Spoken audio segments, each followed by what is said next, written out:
Hello friends, welcome to my channel. इस video में हम HTML के बेसिक सिंटैक्स के बारे में जानेंगे कि किस तरीके से हम HTML के बेसिक सिंटैक्स को लिख सकते हैं। तो चलिए स्टार्ट करते हैं। पहले जान लेते हैं सिंटैक्स का मतलब क्या होता है। सिंटैक्स का मतलब होता है लिखने का तरीका, कि किस तरीके से आप HTML के सिंटैक्स को लिख सकते हैं। तो यहाँ पे मैंने HTML का सिंटैक्स लिख रखा है। इसमें मैंने सबसे ऊपर लिख रखा है डॉक टाइप। डॉक टाइप का मतलब होता है डॉक्यूमेंट टाइप। इसमें हमें बेसिकली वर्जन बताना होता है HTML का, कि हमने जो भी ये कोडिंग की है वो HTML के किस वर्जन पर बेस्ड है। तो डॉक टाइप को डिक्लेयर करने का सिंटैक्स जो है, पहले हमें जो है एंगुलर ब्रैकेट्स लगाने होते हैं। उसमें एक्सक्लेमेशन मार्क के बाद डॉक टाइप को लिखना होता है। उसके बाद जो है हमें वर्जन डिक्लेयर करना होता है कि कौन सा वर्जन है। डॉक टाइप और एक्सक्लेमेशन मार्क के बीच में कोई भी जो है स्पेस नहीं होना चाहिए, ना तो वो गलत सिंटैक्स माना जाएगा। तो उसके बाद जो है डॉक टाइप के बाद हमें यहाँ पे वर्जन को डिक्लेयर करना होता है। तो मैंने आपको बताया था कि जो HTML का करंट वर्जन है वो वर्जन 5 है। तो वर्जन 5 में डॉक टाइप को किस तरीके से डिक्लेयर करते हैं। वर्जन 5 में डॉक टाइप को इस तरीके से डिक्लेयर किया जाता है, यहाँ पे बस HTML लिख दिया जाता है। इसका मतलब है कि जो भी आपने कोडिंग किया है वो HTML5 पर बेस्ड। तो इसके बाद आता है HTML टैग। ये टैग जो है मेन टैग होता है। इसमें जो भी हम कोडिंग करते हैं ना, वो सारी कोडिंग्स जो है हम HTML टैग के ही अंदर करते हैं। ये HTML का स्टार्टिंग टैग है और ये HTML का एंडिंग टैग है। इन दोनों टैग्स के बाहर जो है हम कोई भी कोडिंग नहीं कर सकते या कोई टैग नहीं लिख सकते हैं। वो गलत सिंटैक्स माना जाएगा। इसके बाद आता है हेड टैग। हेड टैग में हम जो भी टैग्स लिखते हैं वो सारे जो है या तो बैकग्राउंड में रन होते हैं या तो हमें विजिबल नहीं होते हैं। बट एक टाइटल टैग होता है वो जो है हमें टॉप पर विजिबल होता है ब्राउज़र के। जैसे कि आप यहाँ पे देख सकते हो, जो मैंने टाइटल टैग के अंदर लिख रखा है फर्स्ट डॉक्यूमेंट, ये यहाँ पे आप देख सकते हो लिखा हुआ। तो ये ओनली जो है ब्राउज़र के टॉप पर ही दिखता है। इसके बाद आता है बॉडी टैग। बॉडी टैग के अंदर जो भी आप लिखते हो वो जो है आपको विजिबल होता है ब्राउज़र में। यहाँ पे मैंने बॉडी टैग के अंदर पी टैग ले रखा है। पी टैग का मतलब होता है पैराग्राफ टैग। पैराग्राफ टैग में मैंने लिख रखा है हेलो वर्ल्ड। हेलो वर्ल्ड जो है यहाँ पे विजिबल है, यहाँ पे आप देख सकते हो। तो जो भी आप बॉडी टैग में लिखोगे वो आपको ब्राउज़र में दिखेगा। अब मैं आपको एक और इम्पॉर्टेंट बात बताती हूँ। जो ये HTML है वो केस इनसेंसिटिव है। केस इनसेंसिटिव का मतलब क्या होता है कि जो भी हम HTML के कोड्स लिख रहे हैं उनको हम स्मॉल लेटर्स या कैपिटल लेटर्स, इन दोनों में से किसी भी तरीके से हम जो है लिख सकते हैं। यहाँ पे मैंने डॉक टाइप को कैपिटल लेटर्स में लिख रखा है। इसे आप स्मॉल लेटर्स में भी लिख सकते हो। यहाँ पे मैंने टैग्स हैं जितने भी, वो स्मॉल लेटर्स में लिख रखे हैं। इन्हें आप कैपिटल लेटर्स में भी लिख सकते हो। तो ये आपकी मर्जी है कि आप स्मॉल लेटर में लिखो या कैपिटल लेटर में लिखो। पर आपका जो सिंटैक्स है वो गलत नहीं माना जाएगा, वो सही ही माना जाएगा, चाहे आप स्मॉल लेटर्स में लिखो या कैपिटल लेटर्स में लिखो। इसी को बोला जाता है केस इनसेंसिटिव। अब बात आती है HTML की एक्सटेंशन पर। एक्सटेंशन जो है HTML की दो एक्सटेंशन है, एक है .html और एक है .htm। इन दोनों में क्या डिफरेंस है? इन दोनों में कोई भी डिफरेंस नहीं है। इन दोनों में बस नाम का डिफरेंस है कि इसमें एल लगा हुआ है, उसमें एल नहीं है। जो पुराने टाइम में था उसमें जो है .html का ही यूज़ किया जाता था। पर अब के टाइम में जो है ज़्यादातर जो है जो कोडिंग करते हैं HTML की, वेब डिज़ाइनिंग करते हैं, वो .html लिखना प्रेफर करते हैं। तो इन दोनों में कोई डिफरेंस नहीं है। आप जो एक्सटेंशन है वो दोनों में से कोई सा भी लिख सकते हैं। तो चलिए प्रैक्टिकल पर चलते हैं। तो यहाँ पे मैं सबलाइन पे आ गई हूँ। अब यहाँ पे से जाके आप जो है न्यू फाइल, यहाँ पे फाइल पे जाएंगे, यहाँ पे ऐसे आप न्यू फाइल पर जा सकते हैं, है ना। तो फिर या फिर आप जो है कंट्रोल एन को भी प्रेस कर सकते हैं। शॉर्टकट की है इसकी न्यू फाइल की। तो यहाँ पे मैं इस पे क्लिक करती हूँ, ये न्यू फाइल आ गई है। मैं इधर जो है अपना सिंटैक्स लिखती हूँ HTML का। तो पहले मैं डॉक टाइप डिक्लेयर करूँगी कि किस वर्जन पे जो है हम काम करने वाले हैं। तो डॉक टाइप को मैं स्मॉल लेटर्स में भी लिख सकती हूँ, डॉक टाइप। और यहाँ पे लिखती हूँ HTML। अब मेरे को HTML का मेन टैग लिखना है, मतलब जो HTML टैग है HTML, और इसको क्लोज कर देना है स्लैश लगा के। जितने भी क्लोजिंग टैग होते हैं उसमें से उनमें जो है स्लैश आता है HTML। ये स्टार्टिंग टैग है HTML का और ये एंडिंग टैग है। एंडिंग टैग जितने भी होते हैं उनमें स्लैश आता है टैग के नाम से पहले। ये टैग का नेम है और इसके सबसे पहले स्लैश आया है। अब मैं लिखती हूँ हेड टैग, इसको क्लोज कर देती हूँ।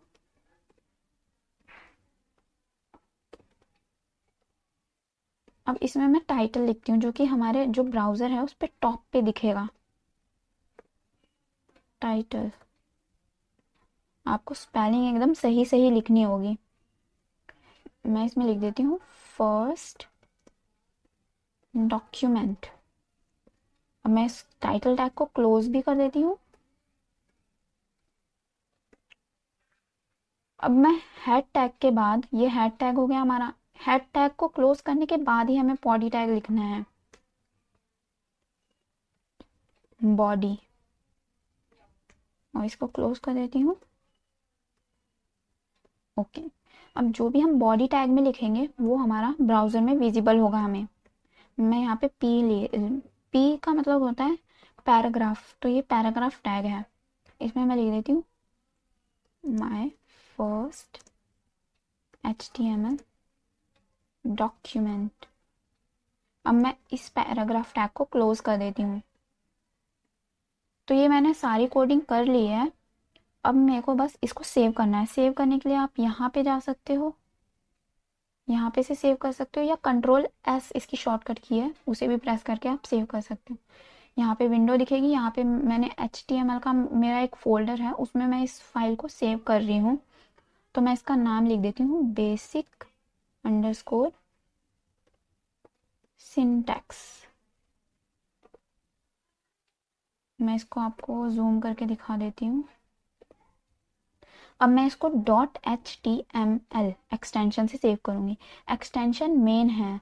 अगर आप जो है एक्सटेंशन नहीं देंगे ना, तो फिर ये जो हमारी फाइल है ये हमारे ब्राउज़र में रन ही नहीं होगी। तो हमें एक्सटेंशन देना बहुत ज़रूरी है।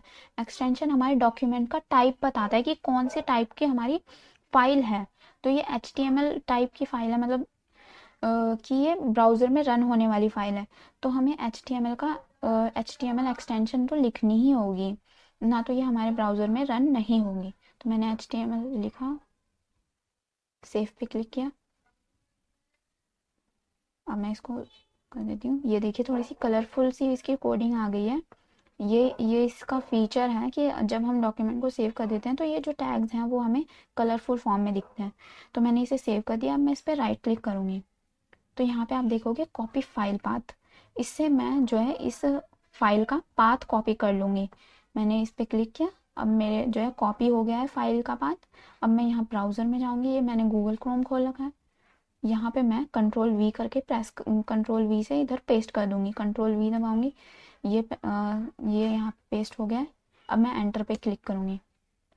ये हमारा डॉक्यूमेंट आ गया है। मैंने लिखा था माई फर्स्ट HTML डॉक्यूमेंट और यहाँ टाइटल में फर्स्ट डॉक्यूमेंट लिखा था। तो ये सेम आ चुका है, इधर आप देख सकते हैं। अब मैं जो है यहाँ पे फिर से जाके आपको चेंजेस कुछ करके दिखा देती हूँ। Hello world. मैं एक और पैराग्राफ टैग ही ले लेती हूँ। यहाँ पे मैंने पी टैग ले लिया। आप देख सकते हो यहाँ पे सजेशन भी आता है। तो ये सब लाइन को यूज़ करने का यही बेनिफिट है कि सजेशन भी आ जाता है, आपको पूरे टैग नहीं लिखने पड़ते। तो मैं इधर लिख देती हूँ हेलो वर्ल्ड एक्सक्लूशन। तो मैंने इसको Ctrl+S से सेव किया इसे। और यहाँ पे ब्राउज़र में आपको बार बार कॉपी फाइल पाथ करने की ज़रूरत नहीं है। आपको ब्राउज़र में आके सीधा इधर क्लिक करना है, या तो आप Ctrl+R बटन प्रेस कर सकते हो रिफ्रेश करने के लिए, है ना। तो मैं Ctrl+R प्रेस कर सकती हूँ या फिर यहाँ पे क्लिक कर सकती हूँ। तो मैं यहाँ पे क्लिक कर रही हूँ तो देखिए रिफ्रेश हो गया और यहाँ पे आ गया हेलो वर्ल्ड, जो मैंने अभी अभी लिखा था, है ना। तो अब मैंने आपको बताया था आप कैपिटल लेटर में या स्मॉल लेटर में किसी भी तरीके से लिख सकते हो। तो मैं यहाँ पे कैपिटल लेटर में कर देती हूँ इसे पी को। और यहाँ पे भी P कर सकती हूँ, और यहाँ पे मैं B को कैपिटल लेटर में कर देती हूँ, और यहाँ पे मैं ऐसे ही रहने देती हूँ स्मॉल लेटर्स में ही, और मैं इसको सेव कर देती हूँ Ctrl+S से, और मैं यहाँ पे ब्राउज़र में आती हूँ और यहाँ पे रिफ़्रेश करती हूँ। देखिए कोई भी चेंजेस नहीं आया है। इसका मतलब ये है कि आप कैपिटल लेटर में लिखो या स्मॉल लेटर्स में लिखो, रिजल्ट आपके पास सेम ही आएगा। अब मैंने आपको बताया था दो एक्सटेंशंस हैं HTML की, .htm और .html। तो मैंने यहाँ पे आप देख भी सकते हो कि ये .html एक्सटेंशन से मैंने सेव की थी। अब मैं एक न्यू फाइल बना के आपको HTML वाला भी बता देती हूँ। वैसे तो इन दोनों में कोई डिफरेंस नहीं है, पर मैं आपको फिर भी बता देती हूँ। मैं इसी सेम कोड को कॉपी कर लेती हूँ यहाँ से कि टाइम बचे हमारा, बार बार लिखना ना पड़े हमें। Ctrl+V किया मैंने, है ना। अब मैं इस डॉक्यूमेंट को सेव कर देती हूँ। इसे मैं HTML सिंटैक्स से सेव कर देती हूँ नाम से, और मैं इधर एक्सटेंशन आप देख सकते हैं .htm बस लगा रही हूँ, है ना। यहाँ पे .htm आप देख सकते हो। यहाँ पे मैं सेव पे क्लिक करती हूँ, ये सेव हो गया है डॉक्यूमेंट। अब मैं इस पे जाती हूँ, राइट क्लिक करती हूँ, कॉपी फाइल पाथ करती हूँ, ब्राउज़र पे न्यू टैब खोलती हूँ, यहाँ पे पेस्ट कर देती हूँ, एंटर करती हूँ। देखिए इसमें और इस डॉक्यूमेंट में कोई डिफरेंस नहीं है। ये देखिए आप यहाँ पे भी एक्सटेंशन देख सकते हो .htm, और यहाँ पे एक्सटेंशन देख सकते हो .html। इन दोनों में कोई डिफरेंस नहीं है। ये आपकी अपनी पर्सनल चॉइस है कि आप कौन सी एक्सटेंशन यूज़ करना चाहते हैं, है ना। अब मैं आपको एक और चीज़ बताती हूँ कि मैं इसमें थोड़ा सा स्पेस डाल देती हूँ, है ना। ये HTML वाली फाइल है, इसमें मैंने थोड़ा सा स्पेस डाल दिया। यहाँ पे भी मैं स्पेस डाल देती हूँ। अब मैं इसको सेव कर देती हूँ Ctrl+S से। अब मैं यहाँ ब्राउज़र में जाती हूँ, रिफ़्रेश करती हूँ, तो देख सकते हो आप वो जो मैंने स्पेस डाला था वो आया नहीं। क्यों नहीं आया? कि ये जो है HTML का एक फीचर ये कि इसमें जो भी हम स्पेस डालते हैं ना, वो अपने आप ही ट्रिम कर देता है। मतलब स्पेस डालने का कोई फ़ायदा नहीं है। पर जो है इसका सॉल्यूशन भी मैं जो है अपने आने वाली वीडियोस में बताऊंगी कि आप ज़्यादा स्पेस कैसे डाल सकते हैं दो वर्ड्स के बीच में, है ना। वैसे तो HTML में कितने भी स्पेस डालो वो ट्रिम कर देता है, उसमें आपको कोई रिजल्ट नहीं दिखेगा, आपको ऐसे ही सिंपल रिजल्ट दिखेगा, है ना। पर इसका सॉल्यूशन मैं फ्यूचर में आने वाली वीडियो में बताऊंगी आपको कि किस तरीके से आप इतना सारा स्पेस जो है डाल सकते हैं। अब मैं आपको फाइल को ओपन करने का दूसरा तरीका बताती हूँ। ये जो मैंने HTML वाली फाइल बनाई है, एक बेसिक सिंटैक्स वाली और एक HTML सिंटैक्स वाली, इसको ओपन करने का दूसरा तरीका बताती हूँ ब्राउज़र में। यहाँ पे आ गई मैं अपने फाइल एक्सप्लोरर में। यहाँ पे मैंने आपको बताया था HTML फोल्डर में मैंने जो है दोनों फाइल्स को सेव कर रखा है। यहाँ पे मैं HTML फोल्डर में आई, ये मैंने दोनों फाइल बना रखी है। इस पर मैं राइट क्लिक करूँगी। यहाँ पे राइट क्लिक करने के बाद मैं ओपन विथ पे जाऊँगी। यहाँ पे आपको ब्राउज़र के ऑप्शन दिख रहे होंगे, तो यहाँ पे आप तीनों में से किसी भी ब्राउज़र में इसको रन कर सकते हैं। मैं गूगल क्रोम में जाती हूँ, इसको क्लिक करती हूँ, तो देखिए ये फाइल अपने आप ही एग्जीक्यूट हो गई, मतलब ब्राउज़र में एग्जीक्यूट हो गई है ना। तो इस तरीके से भी आप एग्जीक्यूट कर सकते हैं, फाइल को ओपन कर सकते हैं, मतलब ब्राउज़र में। यहाँ पे भी मैं राइट क्लिक करूँगी, इसको भी ओपन करके दिखा देती हूँ आपको। ये देखिए ओपन हो गई ना। तो इस तरीके से भी आप अपनी फाइल्स को ओपन कर सकते हैं, HTML वाली फाइल को। आई होप गाइस आपको ये वीडियो अच्छा लगा होगा। ये वीडियो बस यहीं तक था, और अगर आपको ये वीडियो अच्छा लगा हो तो इसको लाइक कर देना, अपने फ्रेंड्स के साथ शेयर कर देना, और अगर आप मेरे चैनल पे नए हैं तो इसको सब्सक्राइब कर देना और बेल आइकन को भी दबा देना। और अगर आपकी कोई सजेशंस हैं तो आप कमेंट बॉक्स में भी लिख सकते हो, और कोई भी इम्प्रूवमेंट चाहिए आपको मेरी वीडियो में तो उसके लिए भी आप कमेंट करके मुझे बता सकते हो। तो थैंक्स फॉर वॉचिंग।